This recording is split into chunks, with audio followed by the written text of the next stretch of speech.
Hello guys, welcome to our channel let's learn physics. आज की इस वीडियो में हम डिस्कस करने जा रहे हैं जून 2012 का CSIR नेट JRF का पेपर, जिसके अंदर अपन डिस्कस करेंगे क्लासिकल मैकेनिक्स वाला पोर्शन। तो दो वीडियोस पहले आ चुकी है, जिसके अंदर जून 2011 दिसंबर 2011 डिस्कस हो चुका है। इस वीडियो में जून 2012 डिस्कस करेंगे। तो आपकी स्क्रीन पर पहला क्वेश्चन आ रहा है, सोल्व करने की कोशिश करें और उसके बाद अगर ना हो तो सोल्यूशन देखें। तो पहला क्वेश्चन है, मैं पढ़ रहा हूं यहाँ पर। A bob of simple pendulum which undergoes small oscillation is immersed in water. Which of the following figures best represents phase diagram for pendulum. यानी कि एक सिंपल पेंडुलम था, उसे आपने क्या कर दिया, वाटर के अंदर डाल दिया। वाटर के अंदर डालने से क्या हुआ, धीरे धीरे उसका एम्पलीट्यूड कम हो जाएगा। कोई भी सिंपल पेंडुलम है, अगर आप उसे वैक्यूम में एक्सपेरिमेंट कर रहे हो तो उसका एम्पलीट्यूड उतना ही रहेगा। लेकिन अगर आपने उसे क्या कर दिया, वाटर में रख दिया,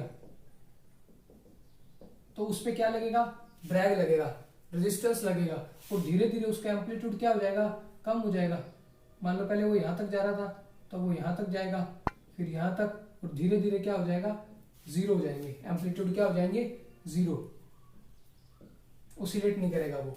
तो अब इसके लिए आपको फेस स्पेस ट्रैजेक्टरी बनानी है। उसने चार ऑप्शन दे रखे हैं, PQRS।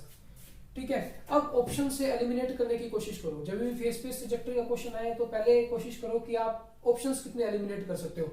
आपको पता लग गया ये कौन सा सिस्टम है, नॉन कंजर्वेटिव सिस्टम है। और आपको नॉन कंजर्वेटिव सिस्टम की प्रॉपर्टी पता है कि जो उसकी फेस स्पेस ट्रैजेक्टरीज होती हैं, फेस स्पेस ट्रैजेक्टरीज क्या होती हैं, कनेक्टेड होती हैं। ये मैंने आपको जब फेस स्पेस ट्रैजेक्टरी का टॉपिक कराया था तब मैंने आपको ये प्रॉपर्टी बताई थी फेस स्पेस ट्रैजेक्टरी की, कि वो आपस में कभी इंटरसेक्ट नहीं करती। और नॉन कंजर्वेटिव सिस्टम के लिए जो फेस स्पेस ट्रैजेक्टरी होती हैं वो आपस में क्या होती हैं, कनेक्टेड होती हैं। मैं लिंक उस वीडियो का फेस स्पेस ट्रैजेक्टरी का डिस्क्रिप्शन बॉक्स में दे दूंगा, आप जरूर जाके देख लेना अगर आपको ये कंसेप्ट और क्लियर करना है तो। बाकी मैंने आपको बता दिया, नॉन कंजर्वेटिव सिस्टम के अंदर फेस स्पेस ट्रैजेक्टरीज कनेक्टेड होती हैं। तो ऑप्शन देखो PQRS।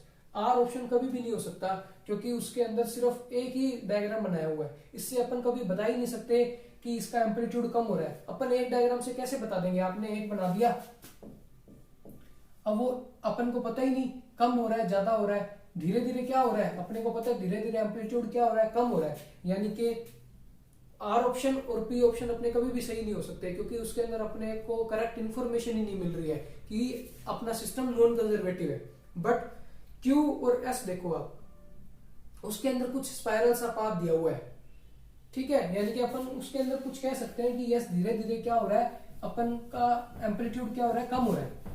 बट अब सही कौन से है उनमें से, Q सही है या S सही है।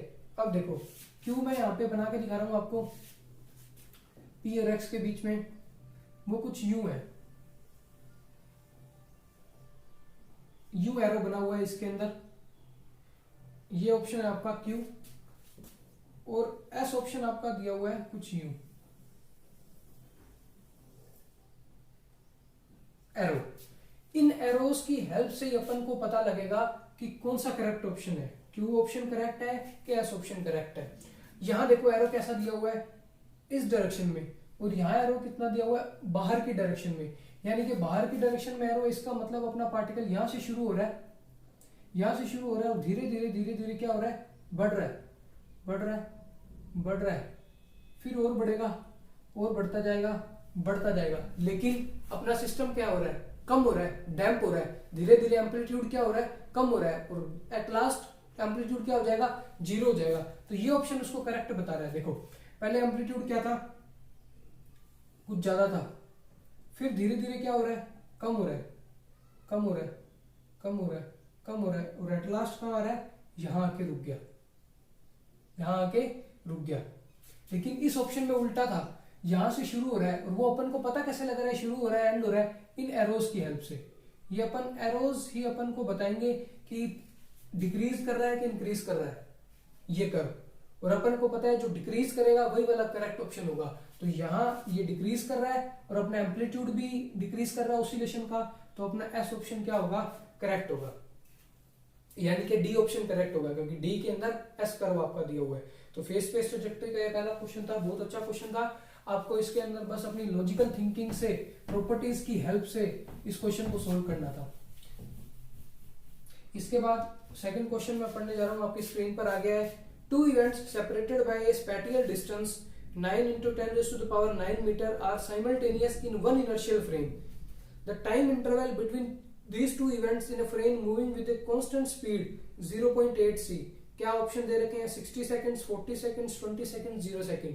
यानी कि अगर कोई इवेंट है साइमल्टेनियस दिया हुआ है, ठीक है, जरूरी नहीं है वो दूसरे फ्रेम के अंदर भी साइमल्टेनियस होगा, क्योंकि दूसरा फ्रेम जो आपका है वो 0.8 c स्पीड ऑफ लाइट के साथ मूव कर रहा है, 0.8 टाइम्स स्पीड ऑफ लाइट, यानी कि वो नॉन इनर्शियल फ्रेम है। जब नॉन इनर्शियल फ्रेम एक इनर्शियल फ्रेम को देखेगा तो जरूरी नहीं है जो उसके अंदर टाइम चल रहा है, जो उसके अंदर डिस्टेंसेज है, वही उसके अंदर टाइम और डिस्टेंस चलेगा। नहीं, अपन को पता है टाइम डायलेट करता है, लेंथ कंट्रैक्ट करती है।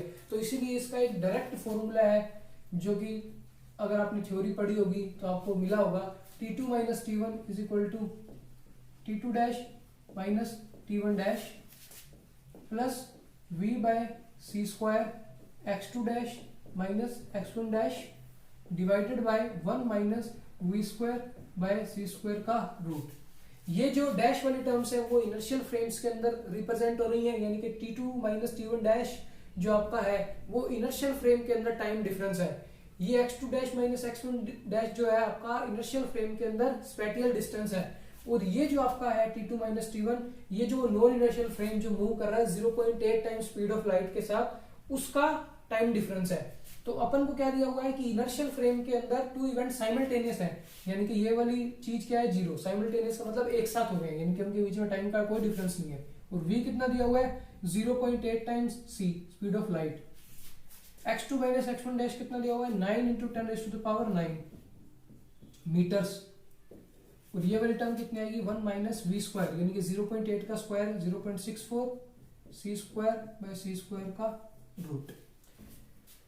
अगर आप इसका फॉर्मूला पूरा ड्राइव करने लग गए तो उसमें बहुत टाइम चला जाएगा। तो कुछ क्वेश्चंस होते हैं जो अपन को डायरेक्ट फॉर्मूले से करने पड़ते हैं। c से c यहाँ पर कैंसिल हो गया, 0.8। c की वैल्यू कितनी है, 3 × 10⁸ इंटू 9 × 10⁹ 9। और ये कितना आएगा, c² से c² कैंसिल, 1 - 0.64 0.36, और 0.36 का रूट 0.6।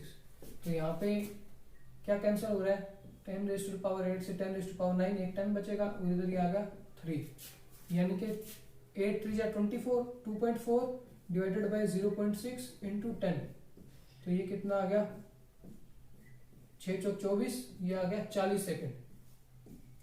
यानी कि आपका बी ऑप्शन करेक्ट ऑप्शन है। बी ऑप्शन क्या हो गया आपका, करेक्ट हो गया। तो ये स्पेशल थ्योरी ऑफ रिलेटिविटी का क्वेश्चन था, डायरेक्ट इस फॉर्मूले पे बेस्ड क्वेश्चन था। 3.5 मार्क्स का ये पार्ट बी के अंदर पूछा हुआ था।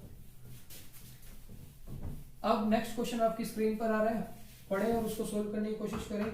मैं यहाँ पे पढ़ रहा हूँ, if the Lagrangian of the particle moving in one dimension is given by x.2/2x minus v of x, then Hamiltonian is. Lagrangian आपको दिया हुआ है x.2/2x minus v of x, तो वो कह रहा है हैमिल्टोनियन कितना होगा। तो आप क्या करोगे, मैंने आपको ट्रिक बताई हुई है लैग्रेंजियन से हैमिल्टोनियन के लिए। तो आप इसको क्या करोगे, स्टैंडर्ड वैल्यू से कंपेयर करोगे। स्टैंडर्ड वैल्यू क्या होती है, 1/2 m x.2 minus v t minus v। तो इसका हैमिल्टोनियन कितना होता है, p²/2m प्लस v। अब कंपेयर करो इसको और इसको। यहाँ क्या दिया हुआ है, x.2, यहाँ x.2/2 m कितना आ रहा है, 1/x। ये देखो 1/2 m x.2 किसके इक्वल है, x.2/2x। फिर 2 से 2 कैंसिल हो गया, x.2 से x.2 m कितना आ गया आपका 1/x। तो हैमिल्टोनियन में जब आप m की जगह 1/x रखोगे तो कितना आएगा, 2 m की जगह 1/x प्लस v। तो ये x क्या करेगा, ऊपर चला जाएगा। तो ये आपका आ गया x p²/2 प्लस v। तो आपका कौन सा ऑप्शन करेक्ट हो गया, ए ऑप्शन। और यही आपको अगर इसको पूरे मेथड से सोल्व करना है तो ये बहुत लेंथी हो जाएगा, पूरा आपको सोल्व करना पड़ेगा। मेथड से भी बता देते हैं, मेथड से कैसे सोल्व करेंगे।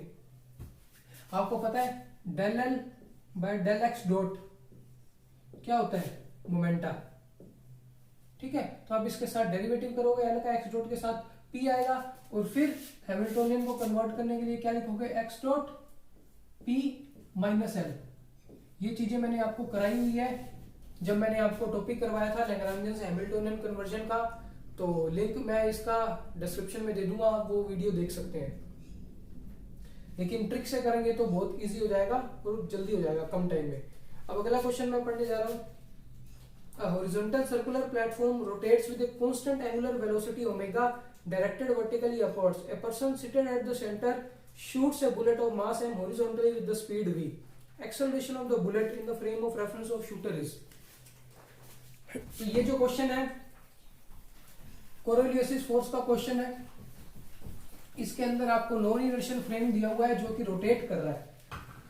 आपको क्या दे रखी है, एक डिस्क दी हुई है जो कि रोटेट कर रही है अबाउट जेड एक्सिस, ठीक है। सेंटर पे बैठा है एक बंदा डिस्क पे जो एक बुलेट को शूट कर रहा है जिसकी स्पीड कितनी है, v स्पीड के साथ क्या कर रहा है, वो शूट कर रहा है। तो अपन को पता है जब भी अपने पास रोटेटिंग सिस्टम आता है तो उसके अंदर स्यूडो फोर्सेज आते हैं, और वो स्यूडो फोर्सेज कौन से होते हैं, कोरोलियोसिस और सेंट्रीफ्यूगल फोर्स।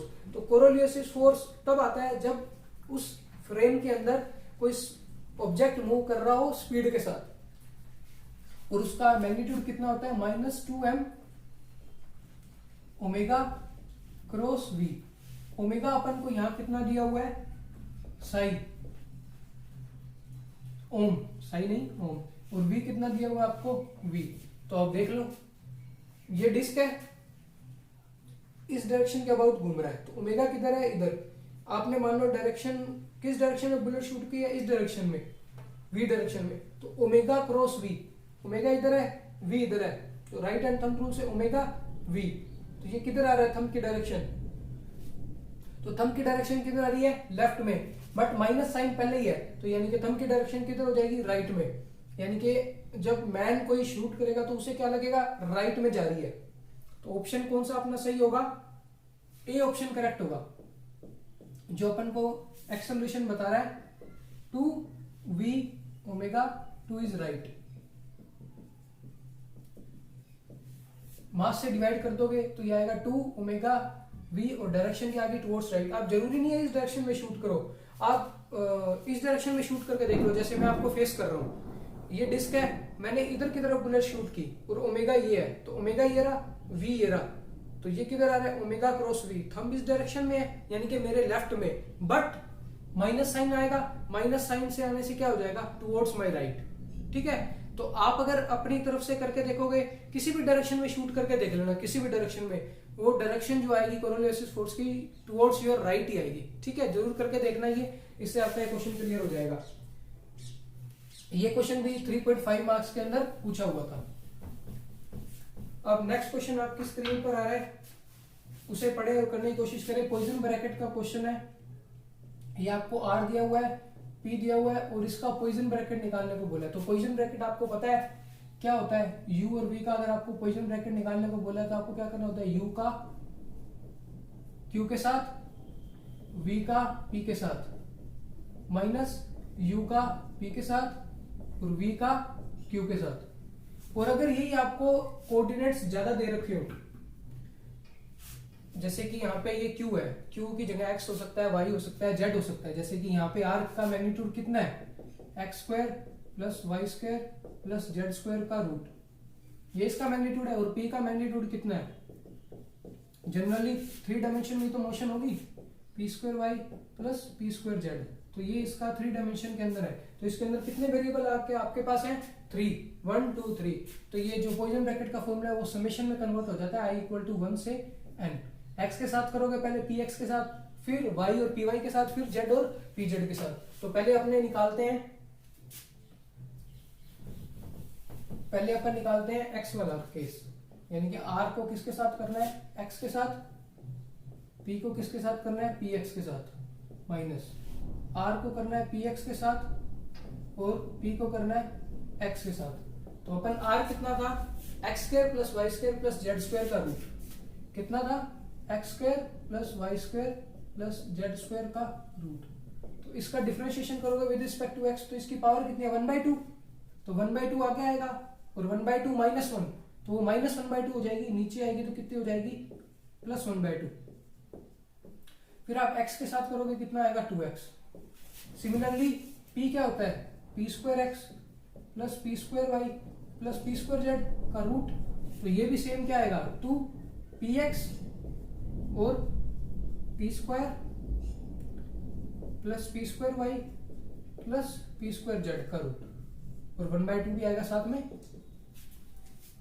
और ये r का px के साथ कोई टर्म ही नहीं है तो वो क्या आएगा 0। p में x की कोई टर्म ही नहीं है, वो आएगा 0। तो अपना कितना आ गया 2 से 2 कैंसिल, 2 से 2 कैंसिल x px, और ये आपका आ गया r, और ये आपका आ गया p। सिमिलरली y के साथ करोगे, z के साथ करोगे तो कितना आएगा y py, ये आएगा r और p। z के साथ करोगे तो कितना आएगा z pz, और ये आपका आएगा r और ये p। ठीक है, और समेशन होता है, समेशन मतलब एडिशन। तो अब ये x px y py z pz कितना है r डॉट p, ये कितना है r डॉट p,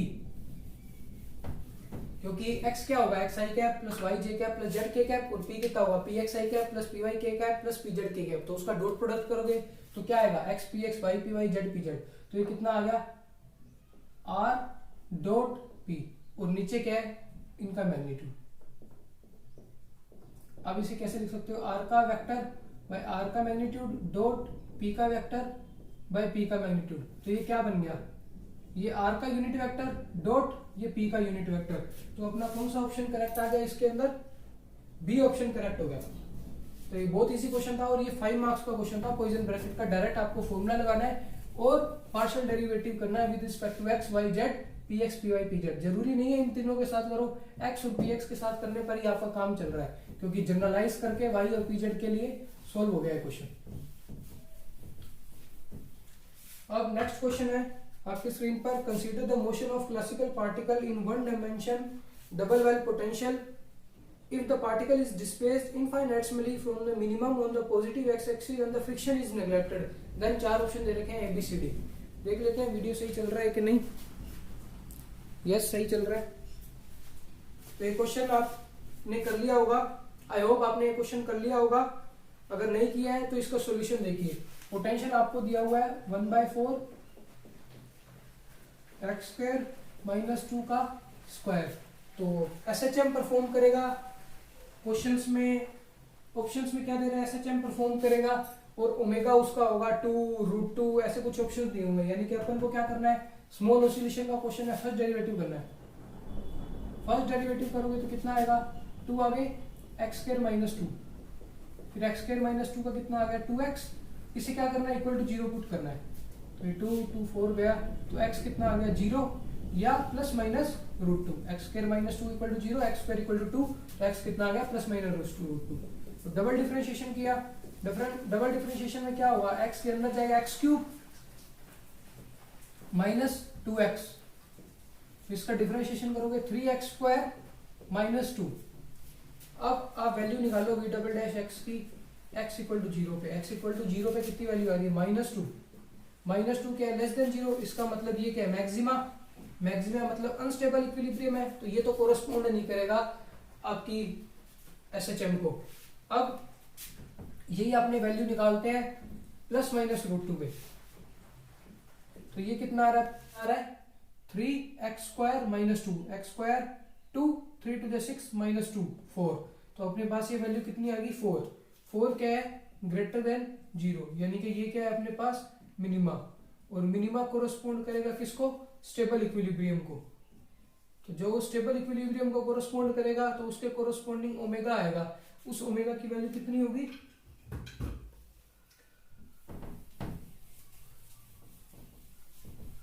उस ओमेगा की वैल्यू होगी k/m का रूट, k/m का रूट, और k की वैल्यू कितनी आई है अपने पास 4/m रूट। अब ऑप्शन में देखो ऐसा कौन सा ऑप्शन है, तो ए ऑप्शन में तो ओमेगा √2 बता रहा है, वो तो गलत है, क्योंकि अगर आप 2 को 4 को रूट करोगे तो 2 आएगा, तो ये बी ऑप्शन करेक्ट हो सकता है। बट अपन मास को क्या लेना पड़ेगा 1, मास को अगर अपने यूनिट लेने तो 4 का रूट कितना आ गया 2, तो बी ऑप्शन क्या कहते हैं, particle will execute simple harmonic motion in the right well with the angular frequency omega equal to 2। तो ओमेगा इक्वल टू 2 के लिए SHM परफॉर्म करेगा। ठीक है, तो बी ऑप्शन इसका क्या होगा, करेक्ट ऑप्शन होगा। तो नेक्स्ट क्वेश्चन आपकी स्क्रीन पर आ रहा है, पढ़िए, करने की कोशिश करें उसको। स्पेशल थ्योरी ऑफ रिलेटिविटी का ही है क्वेश्चन, पढ़ रहा हूं मैं। What is the proper time interval between the occurrence of two events if in one inertial frame the events are separated by 7.5 10 raised to the power 5 kilometer and occurs 6.5 seconds apart। तो आपको क्या करना है, proper time interval निकालना है। और अपन को formula क्या पता है, ये है डायलेटेड टाइम, यानी कि टाइम क्या करता है, डायलेट करता है, बढ़ जाता है। कोई भी पार्टिकल अगर बहुत हाई वेलोसिटी के साथ मूव कर रहा है तो क्या होगा, उसके लिए टाइम स्लो चलेगा, तो उसके लिए टाइम क्या हो जाएगा, डायलेट हो जाएगा। लेंथ उसकी क्या हो जाती है, कंट्रैक्ट हो जाती है। तो टाइम डायलेशन का अपने पास फॉर्मूला होता है delta T equal to delta T 0 1 minus V square by C square का रूट, जहां पे डेल्टा टी 0 कितना है, प्रॉपर टाइम इंटरवल। तो अपन को क्या निकालना है, प्रॉपर टाइम इंटरवल निकालना है। और अपन को गिवन क्या है, डेल्टा एक्स गिवन है 7.5 10 raise to the power 5 kilometre, और डेल्टा टी गिवन है 6.5 सेकेंड अपार्ट। तो डेल्टा टी नोट निकालना है, तो क्या करना होगा, स्क्वायर करेंगे। तो डेल्टा टी नोट का स्क्वायर किसके इक्वल आ गया, डेल्टा टी का स्क्वायर, और इसको यहाँ मल्टीप्लाई करेंगे, कितना आएगा 1 minus V square by C square. तो अंदर मल्टीप्लाई कर दो, डेल्टा टी का square minus delta T times V. तो v इंटू टी कितना होता है, डिस्टेंस, तो ये आ जाएगा डिस्टेंस का square by C square. Distance square into time, तो स्पीड ये रही, टाइम ये रहा। तो डेल्टा टी कितना है, 6.5 का स्क्वायर माइनस, और यहाँ पे कितना है डेल्टा टी नॉट, इसका क्या आएगा रूट। तो डेल्टा एक्स का स्क्वायर, डेल्टा एक्स कितना है 7.5 10 raise to the power 5 kilometre, kilometre को मीटर में कन्वर्ट करेंगे 10 raise to the power 3 divide by c कितना है 3 into 10 raise to the power 8, इसका क्या है स्क्वायर। तो ये 5 3 8 पावर 8 कैंसिल होगी, 7.5 को 3 से डिवाइड करेंगे 2.5 का स्क्वायर 6.25, तो ये माइनस करेंगे 6.25, ये कितना आएगा 6.5 का स्क्वायर, ये आएगा 0.25। 6 को उसके अगले वाले नंबर से मल्टीप्लाई करेंगे 7 7 6 42, ये इसकी शॉर्ट ट्रिक है। किसी भी अगर डिजिट का स्क्वायर करना है जिसके एंड में 5 है, तो क्या करो, लास्ट में 25 लिख दो, और जो भी नंबर है उसकी बड़ी नंबर से मल्टीप्लाई कर दो। 6 का क्या बड़ा नंबर है 7 को मल्टीप्लाई 6 से 42, तो यहाँ आ गया 6.25। सिमिलरली यहाँ भी लगा सकते हैं 2.5 का कितना आएगा 25, और 2 को मल्टीप्लाई करेंगे 3 से 3 टू द 6, तो ये कितना आएगा 42 माइनस 6 36, तो 36 का रूट कितना होता है 6 सेकेंड। तो अपने पास आंसर कितना आ गया इसका 6 सेकेंड, जो कि बी ऑप्शन करेक्ट है इसका। तो स्पेशल थ्योरी ऑफ रिलेटिविटी का डायरेक्ट इजी सा क्वेश्चन था, टाइम डायलेशन के ऊपर प्रॉपर टाइम इंटरवल निकालना था, और 5 मार्क्स का क्वेश्चन था। सबसे बड़ी बात, इजी भी आते हैं कुछ क्वेश्चन और कुछ क्वेश्चन टफ होते हैं, तो अपन को टफ क्वेश्चनों में ज्यादा टाइम वेस्ट नहीं करना है। तो आई होप आपको ये कंसेप्ट समझ आ गया होगा टाइम डायलेशन का, और इस पे जो क्वेश्चन है वो समझ आ गया होगा। अब अपन ने सारे क्वेश्चन कंप्लीट कर लिए हैं जो कि पूछे गए थे जून 2012 के अंदर। तो आई होप आपको ये वीडियो पसंद आया होगा। Do like and subscribe my channel. Thank you guys.